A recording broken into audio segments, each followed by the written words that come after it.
আমাদের PC9টা দেখা, একটা PC9-এর 3টা পার্ট, এই একটা পার্ট, এই 2টা পার্ট, 3টা পার্ট এখানে দেখানো হচ্ছে।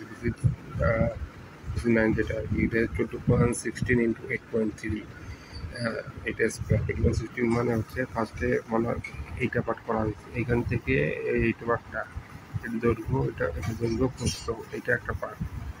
তারপরে হচ্ছে 2.67, 2.59, তারপরে হচ্ছে এই যে এটা আসার পরে এতটুকু একটা পার্ট, এবং হচ্ছে ত্রিভুজ একটা পার্ট, এটা 1/2 × 2 × উচ্চতা ত্রিভুজ একটা পার্ট।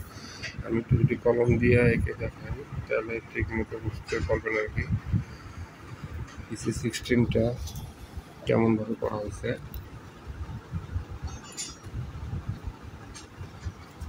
PC16টা এইভাবে করা হয়েছে আর কি। এটা হচ্ছে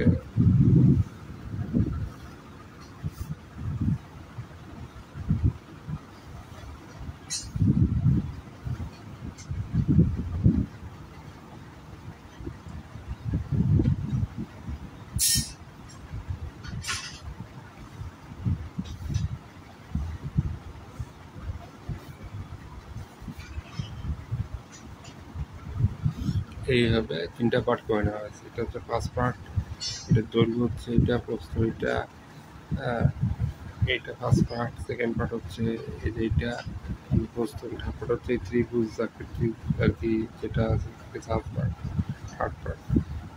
এইভাবে 3টা পার্ট করে তিনটা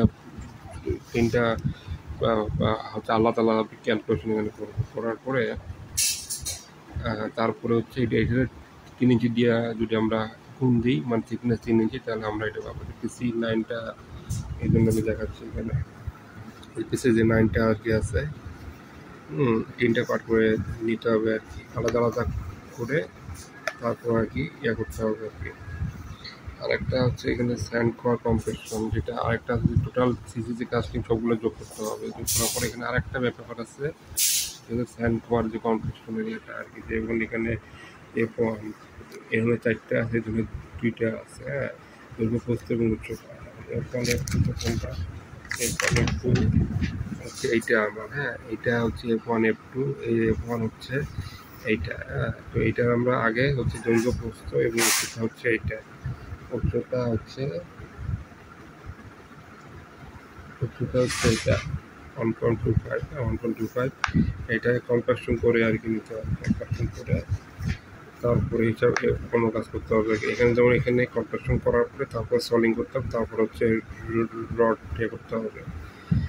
ফার্স্টে কম্প্রেশন, এখানে কম্প্রেশন করে তারপর সলিং, তারপর হচ্ছে রড ইসেতে হবে। তো এটা হচ্ছে দৈর্ঘ্য, প্রস্থ এবং হাইট হচ্ছে যে 1 ফিট 3, এই যে 1 ফিট 3 ইঞ্চি 1.25, যেটা এটা হচ্ছে হবে। এটা স্যান্ড কম্প্রেশন হিসাবটা আগে করতে হবে। এটা কিন্তু সিসি হবে না, এটা হচ্ছে কম্প্যাকশন করতে হবে, স্যান্ড এবং কোয়ার কম্প্যাকশন। আমরা সিসি করে রড দিয়ে এখানে স্যান্ড কম্প্যাকশন আগে কম্প্যাক্ট করে তার উপরে হচ্ছে সলিং দিয়ে রড দিতে হবে।